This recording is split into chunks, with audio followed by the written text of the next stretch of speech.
About a few months ago or a few weeks ago, I recorded this video and I kind of flopped the video, right? But I'd say this right now, I only flopped this video because what was being said in the video, the arguments being given, did not generally make sense. Because if you don't realize, the views of Alex O'Connor are generally naturalistic views. It is a naturalistic philosophy, and it disregards many things beyond the natural. It only focuses on what is natural. So really, how can I, as someone who looks at the whole view of the universe, argue against someone who has a completely different philosophy? I need to have some sort of foreknowledge in order to properly engage in a conversation with that person. Me, myself, I don't have a naturalistic philosophy. I have a philosophy of ontology or communion. And I think that's really important if you want to discuss things like God and religion or Christianity specifically. Because obviously the world is not just naturalistic. It's not just natural phenomena. There are things that are supernatural phenomena within the world. It's beyond the natural. Like the human mind, for example. The human mind is not simply naturalistic. Of course, you can argue, if you believe in evolution, we come from animals. But scientific studies have shown that the human consciousness is not entirely connected or generated from the brain, which is something that comes from the natural world. But the consciousness is something somewhat beyond the brain. It has its own distinct features from the brain. And that's one example of certain things being beyond the natural. So of course you have to regard these things as beyond natural, and you can't simply have a naturalistic view of the universe. You can't simply adopt the naturalistic philosophy. Of course, in that video I recorded, I did humiliate myself. And that shows that I'm not afraid to humiliate myself. I'm a humble person overall. Really, the purpose of that video was really to introduce my way into the conversable world of science, of philosophy, etc. And you have to realize that I have a life, right? I don't have all the time in the world anymore to actually focus on these things, disproving these things, because I have a business to take care of. I have a life beyond this laptop I'm sitting in front of. I'm in college. I'm building my own business. I work. So of course these things are going to take a lot of my time, and I won't be able to properly engage in certain conversations without being prepared beforehand.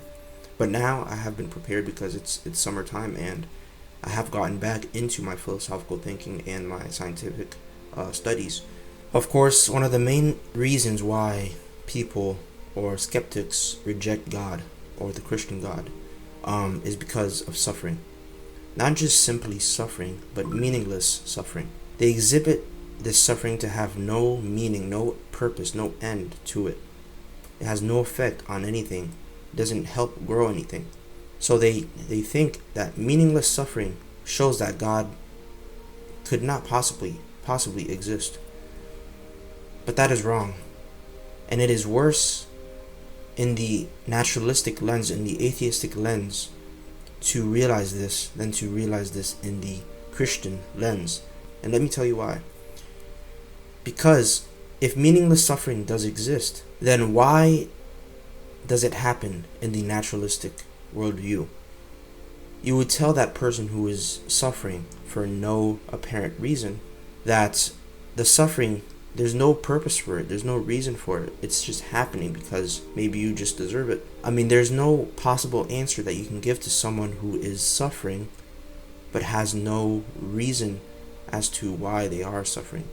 But there is obviously a reason that people suffer. People suffer because their bloodline had been cursed with such illness, such disease, such inefficiencies, physical inefficiencies. That is one reason why people might suffer wrongly or with no reason. in quotations. Another reason someone might seem like they're suffering for no reason is because they experience pain or grief in a certain thing, but they don't see why that has to happen. They don't see a purpose as to why it should happen. And realize that I'm saying people don't see. It's all a mindset thing. So there is no argument that you can give against Christianity that says suffering disproves God or makes God's existence unlikely. Because Christians view suffering as something that we can learn from, we can grow from it. Suffering always has a reason for it to occur. You happen to place yourself in the wrong position, and that suffering came alongside that. You were placed in an unfortunate situation in life or being born because of the people that lived before you. There is also always a succession to everything, even suffering. There is succession to it. It doesn't just come out of nowhere. It doesn't happen for no reason. Nothing happens for no reason. Nothing ever comes out of nowhere for no reason. Nothing ever comes out of nowhere. Everything happens because there is a purpose for even meaningless suffering. And you might say that a cancer patient, a infant cancer patient, is suffering for no reason, and God should have some sort of responsibility towards that suffering. But why should God have responsibility towards that suffering when the cancer itself came from a bloodline that has been mistreating themselves for quite a long time, or the environment in which that bloodline was brought in from was just not a good environment, so it cursed their blood and caused their descendants to have such illnesses. So of course there's a reason that these illnesses come to be.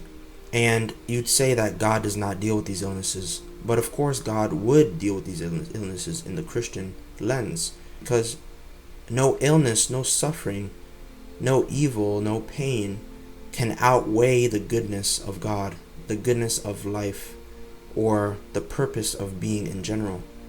No matter what position you are in life, we have to remember the ontology of man, the purpose of our being. We are here because there's a reason for it. We were here because our families brought us here in this position, whether unfortunate or fortunate. We can't just blame God because God has an all-powerful ability. Therefore, it's He who causes these things upon us. We can't see things like that because God is completely distinct from the natural world, from the created world.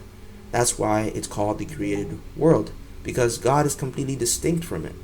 So of course God is going to have, or we are going to have completely distinct features that come with us.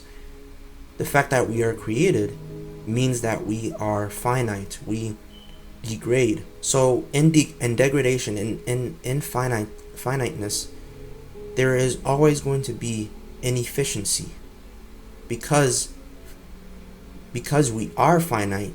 We don't have the sources to keep ourselves alive with eternal goodness or infinite happiness. It's all a mindset. It's all a mindset. And that's when I go back to the point I had in the beginning when I said the human mind transcends the natural world. We don't exhibit the human consciousness, the human mind in things within the natural world. We don't exhibit it, but we only exhibit the human mind to be within the human being itself. And the human beings, we function in a manner of communion. We cooperate with each other in order to bring greater goodness. And that's the ontology of being. And that's why the Christian lens, we see God not just as one person, but as three persons consisted in one being. which is why human beings are defined as the human being, because we are one human being compiled within many different persons, allowing for a distinct view, distinct perspectives of the world. And these perspectives, these opinions are important in understanding the actual world. So you see, the human mind transcends nature. We are able to define nature. We are able to exhibit nature, and not simply because we exhibit it with our own eyes, but we exhibit it with each other's eyes as a whole. And we are able to experience these natural things within the world. We are able to demonstrate these things within ourselves in cooperation with each other. We're even capable of manipulating these natural things within the world. We take care of the natural world. We use the natural world to upgrade our own existence, etc. But the purpose of me saying this whole speech here is that there is more than just the natural. So we can't simply have a natural perspective of the universe. There are laws for the universe, the laws of physics. They transcend the natural world. They transcend the natural world, but they are of the natural world because they rule the natural world. They rule the universe. But human beings are above even the laws of physics because we are able to manipulate it. We're able to exhibit it, experience it, and demonstrate it within ourselves. We're able to go beyond them because the human mind itself is beyond things. Things find meaning within us, and we find meaning through things that are beyond us. And that's why human beings, ever since the beginning of history, human beings have looked up to God or gods, some sort of higher being, because we exhibit these things as higher than us. That is the purpose of being, to move towards things that are beyond yourself. That is the purpose of life. And I talk about this in my book as well, right? As for the defense of Christianity, a lot of people say there is no evidence for the resurrection, but there is evidence for the existence of Christ and his crucifixion. Like, it is undeniable that these things have occurred in the lens of the historian. Historians believe these things happened with no doubt. But the only thing we really have no congruent evidence for is the resurrection, or not. Because there is something that was found in the tomb of Christ, the historical tomb of Christ, that was not spoken in the general public. It was not spoken of in the general public. People just completely neglected it. But it was found in the 1990s, the late 1900s, of course, when the actual Shroud of Turin was found and was exhibited. They found the complete appearance of Christ on the shroud. But something that was not spoken of as well when they found this shroud is how that appearance was still able to be found on the cloth. And one of my friends sent me a link the other day on something that was talking about what was found and how the appearance of Christ was able to be found on the shroud. And it's that there was some sort of radiation, an unknown radiation actually, that actually kept the image of Christ on the shroud. So the radiation, they tried to recreate it, and it was not, they could not recreate it. But you would ask the question, what is that radiation?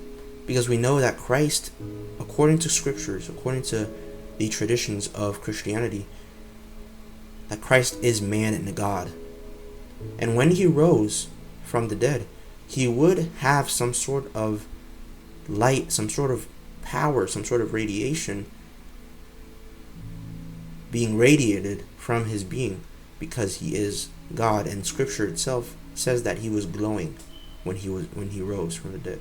So Christians would explain this with this unknown radiation to be the energy or the light of God. And I'll send that text that my friend sent me I'll put it in the description so you guys can read it yourselves. And also, props to my friend who awakened me, because I did realize that video, it was kind of a flop, right? And it did deserve some justice, at least, or some continuation. And I did continue that video, and you might see this video I made a couple weeks ago or a few months ago, and I did explain the meaning of suffering. But suffering, obviously, is not simply meaningless as the atheists see it, obviously, as I explained previously, right? It's all mindset.